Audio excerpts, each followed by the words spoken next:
Hello, this is a Citroen C4 By Loeb.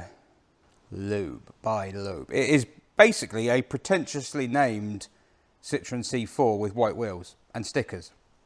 That's effectively what a By Loeb is. The By Loeb annoys me. I mean, not this car specifically, just the whole thing bugs me for two reasons. Firstly, it's really pretentious. By Loeb. Piss off. It's a small hatchback. It does my head in. So you've got the C4 By Loeb. Do you know what that's like? That's like those bloody minis. You see those minis? You know the ones I mean. The ones with all the chintz on them. The mini reimagined. No, it wouldn't even be the mini reimagined. It would be mini reimagined. Mini reimagined by Armstrong and Miller. Or some... This is going to turn into a rant. That bugs me, right? That bugs me. Just call it a GTI. Secondly, it bugs me because it's a missed opportunity. If you think about successful rally teams, you think about Subaru, Mitsubishi, Lancia, Peugeot even. Citroen were one of the most successful ones ever. They had, arguably, Sebastian Loeb, the greatest rally driver ever, really. One of the greatest motor racing drivers, full stop. And they didn't come up with anything better than this. And I'm not slagging the car off because I like C4s. I've had a C4. But it bugs me. They should have done a lot more with this. Can you imagine Volkswagen or Ford or Renault phoning that in? No, it would have had big arches. It would have had 220 horsepower. It would have had short ratio gears. It would have had all sorts. They would have made a big deal of it. I didn't mean to start this dyno video with a rant about the car, which isn't even my car. It's a customer's car. It's kind of awkward. But basically, this is a Citroen C4 By Loeb. The By Loeb is a rare, pretty rare, limited edition C4. It's available in red or black, and it had white wheels. I think the black ones had white wheels. No, maybe they didn't. Maybe they had silver. I can't remember. They're quite forgettable. The C2 By Loeb was also a thing. But the C4 bugs me because this is a facelift C4. You can tell this because the number plate is here, not here. And it's had a number of quirky things taken off of it from the pre-facelift models. And one of those things it's had taken away is the little By Loeb sticker that used to be on the door with the number of the car. And now it's not there anymore. Now it's just got these crap flame things. I don't know what they're doing. But it doesn't matter. This isn't my car. As I say, so it belongs to a customer. I've given it a service. We are aware that the paint is a little sus and there's a dent here and the headlamp is smashed. And it's not the happiest C4 By Loeb ever, but he knows this as well. He has basically bought this as a bit of fun and something to do up. In which case, that could be quite a fun little car. And I say fun, I don't mean fun to drive because C4s aren't fun to drive. They're not great to drive at all, really. But if you don't think of them as a hot hatch, you think of them as a practical coupe. I mean, like, go back in time, Vauxhall Calibra. Was that a driver's car? No. It just felt a little bit more special than a Cavalier.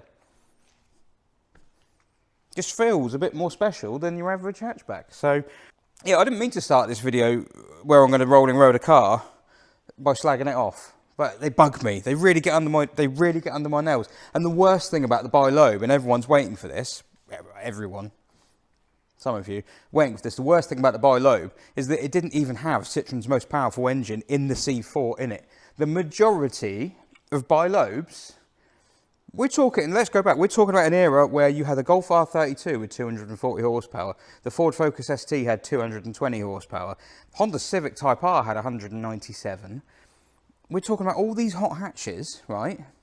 And then Citroen, who are the #1 in rallying for like 7 years on the bounce, offered this with a 110 horsepower 1.6 diesel. Oh no, you could get a petrol, the 1.6 16 valve, from a Saxo VTS. Do you remember the Saxo VTS? That was a good hot hatch. But if you take that engine out of the Saxo VTS, which weighs 900 kilos, and stick it in a heavy 1,350 or whatever kilogram C4, it doesn't become a good hot hatch. It becomes pretty rubbish.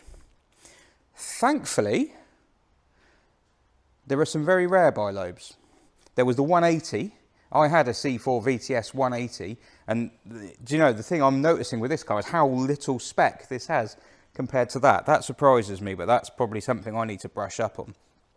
They did do, I mean, that's a rare car, but they did do the By Loeb with that engine. I believe there's like 5 of them or something like that in the UK. But they also did it with this. This is the THP. So if you watched the video a little while ago with the DS5, the D Sport 1.6 THP 200 thing with the Prince engine, that's what this has. The last C4s had the 1.6 turbo. Now this is a completely original car, but if you wanted to make this thing much more powerful, you could, for not a lot of outlay. My old C4 VTS 180 didn't have 180, as you see in my spreadsheets on the website. It was down in the 170s after I managed to get it there. And that was not a gutsy engine, that was a rever. It was very peaky, there wasn't much grunt. It was quite a slow car. The thing with that is to get more power out of that would have cost an arm and a leg, but to get this up to 200 or more wouldn't take much. I mean, a remap would probably get it to 200, and then after that you've got things like intercoolers and playing around with bits and bobs and turbos and injectors and everything, and then remapping it again. You'd probably get this to 250 quite easily. This is of course the engine that goes in the Mini Coopers, the Mini Cooper S, the later ones, although yeah, I know the engine is a little bit chocolate, but you get good power out of these. From that point of view, this one kind of has a bit more potential about it. Now that's going to sound strange saying that because it's sort of sitting quite high and it doesn't look particularly sporty, but it probably could. My own C4, I lowered it a little bit, I spaced the wheels out a little bit, and that made a huge difference to the way it looked straight away. If you did something like that to this and tidied it up and started to make it a little bit more fruity in places, I think that's actually a good blank canvas. And let's not forget, the C4 WRC is like one of the best looking rally cars ever made. I'm sorry, it just is. It's one of the coolest looking rally cars ever made. So I want this car to do well. I want it to do well on the dyno. I want it to prove that it's strong. The target for this is 150, well, it's actually 156 PS technically, which is the closest thing to what I'm measuring today because I'm measuring in DIN. 156 PS, but they're quite often rated at 155, DS 155 or C4 155. Yeah. 177 pound-foot at something, don't know what, I'll write it below. 177 pound-foot of torque at fairly low revs. You compare that to my C4 180, the 2-litre engine that I had in it, which is the same engine as a 206 GTI 180. That was in the 140s. A huge loss in torque compared to this. I might even have the graph on there actually, the C4 VTS 180 graph, so I might be able to overlay that with this. So obviously power, we know what's going to happen, but torque at the wheels, who knows, it could be the other way around. If you are a C4 VTS fan, you might like that. All 5 of you. Right, let's have a quick look under the bonnet before we get going and see what else it's about. But yeah, there's not really much more to say. I've already come here and slagged it off and feel kind of bad. Right, so what I can't do is open this bonnet and leave it open because there is no bonnet stay, brilliantly. But it is an aluminium bonnet, which means it's light, see? And there is your Prince engine. That is the 1.6 litre 16 valve turbo, because it is there. Yeah, 155 horsepower, but the DS5 that had this engine came on there the other day. 200 horsepower out the box, and I think it made, what did it make? Write in the comments, I can't remember. I should, because I did it, but I forget. I think it was like 150, 195? Was it 195? 197? 193? I can't remember. It was in the 190s. So this basic architecture is capable of that. This car with about 220, with some slightly spicier suspension brakes, things like that starts becoming a more tempting proposition. To the point I'm almost tempted to like buy one day and do what Citroen should have done. Because they had... I can't stop knocking it. I can't stop being angry by it. You've got all that win on Sunday, forget about it on Monday. That's what this was. It shouldn't have been. They had everything there. God, Citroen are useless sometimes. They really are. Anyway, there's the engine. 1.6, 16 valve turbo. Intercooler down here. Air filter at the back, which is an absolute nightmare to get to. And you have to remove this to get to it. And that doesn't fit properly because it's a C4 and none of them fit properly. That's not an airbox. That's just some weird air intake thing. If you took that off, it would probably sound a bit fruitier. Other than that, there's not much to say. I like the fact it's bright red. I don't see many bright red cars of this era. Yeah. Something wipers. Nope, that's it. Oh, the bird shit is not part of the Loeb package. That is, that's an aerial attack.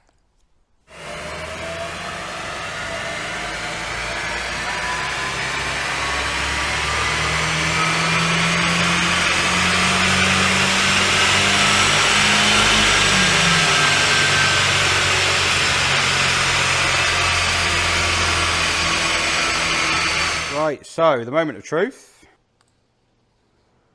Oh, not bad, not bad, not bad at all. And that is warming up.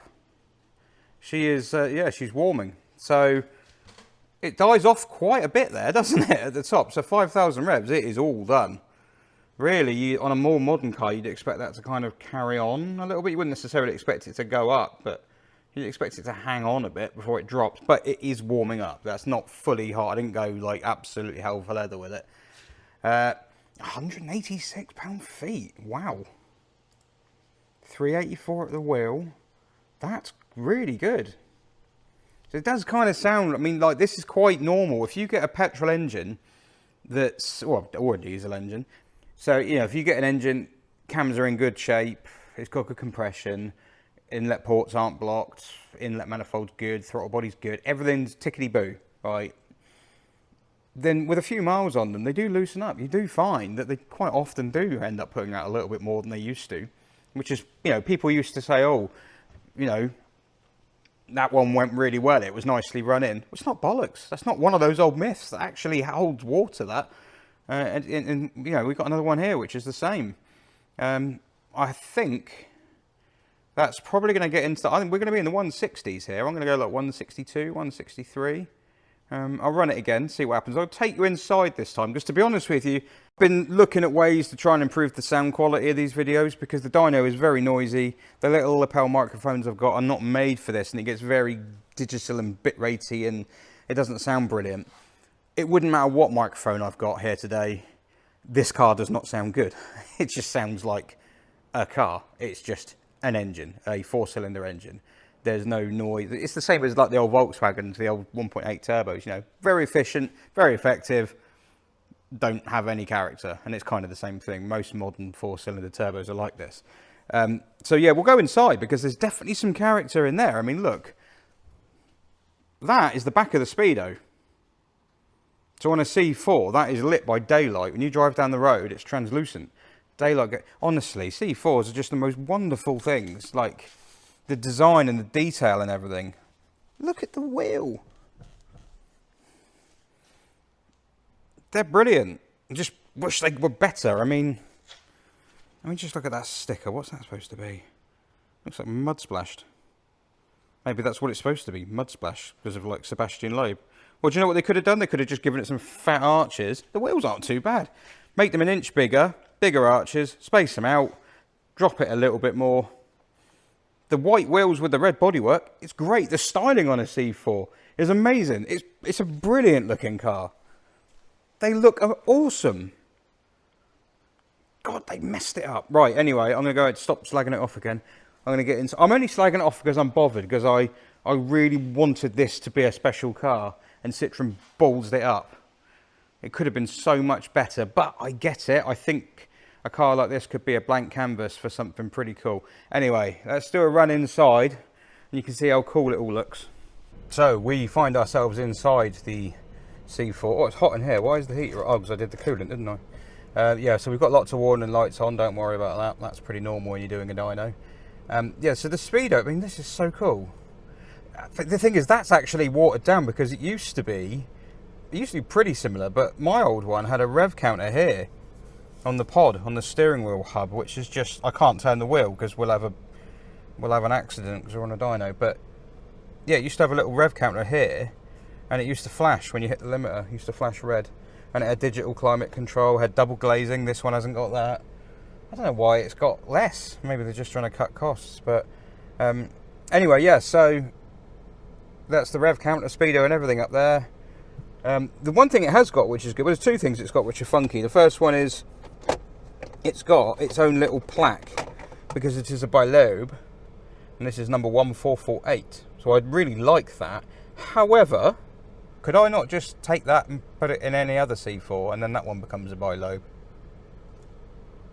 Yeah, so I don't know why they put that. Stick it on the dash at least. Citroen don't know what they're doing with stuff like this, do they?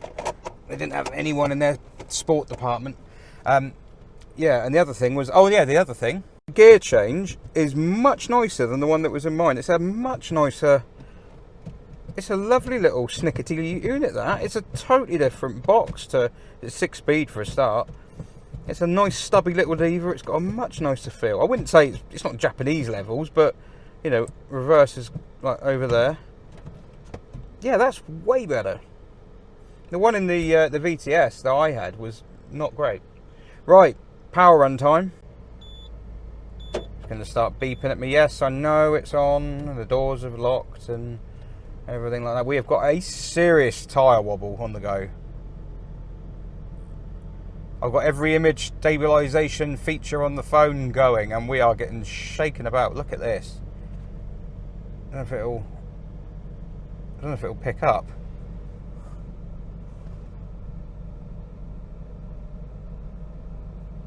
Yeah, it's bad. Right. Oh god, it's got worse. So at 30, it's going to bite. There we go, full throttle.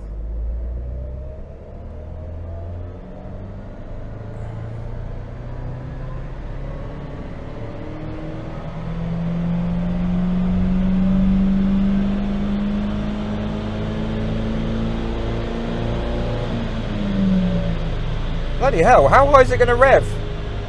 When's the limiter not coming in?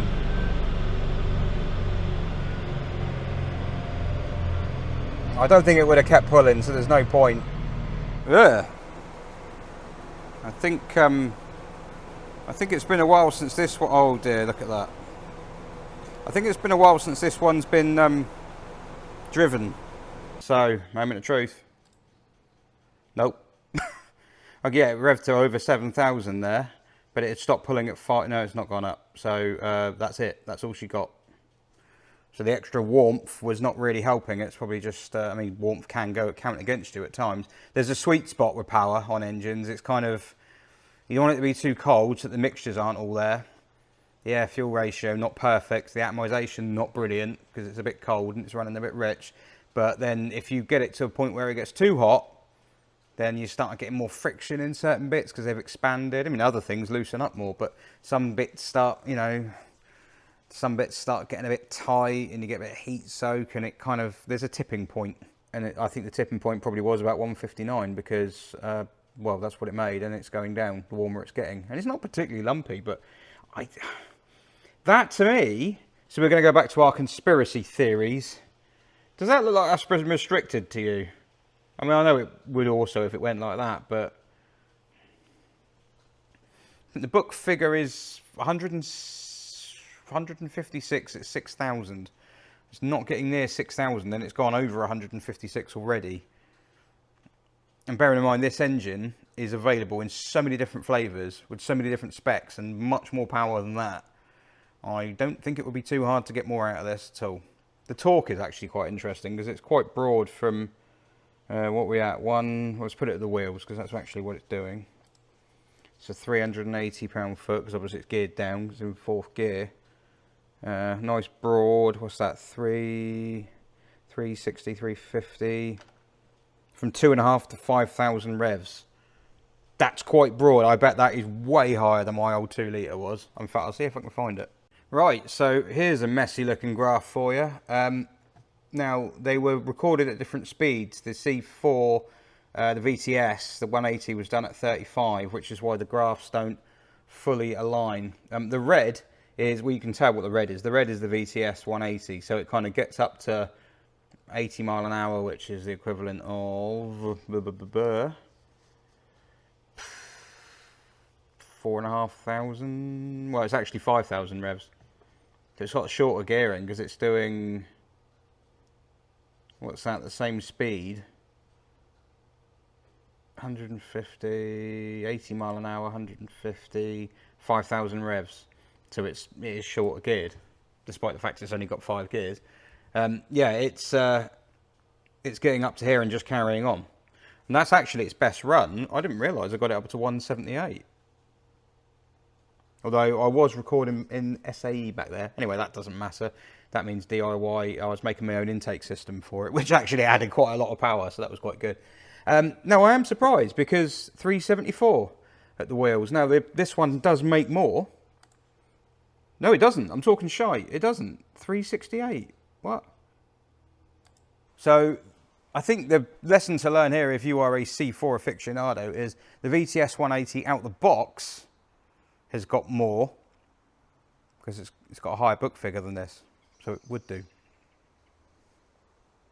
But if you're going to tune it, or you're going to make a project car or a track car or something like that, that's probably the one to go for, because you could get that to 200 quite easily. To the point I would quite like one of those now to try it, because I think you could make that into a bit of a weapon. Yeah. Well, it's done all right anyway. 159 is the best. It's beaten its book figure by a couple. That happens quite a lot. It doesn't mean anything special, but it's done what it should do. It hasn't failed. So, well done, C4 by Loeb. You have done something right. As for Citroen, no, they completely balls that up. That should have been a special halo. That should have been Escort Cosworth levels of, like, mythology in terms of French cars. That should have been right up there, and they bottled it. And I will never forgive them for it.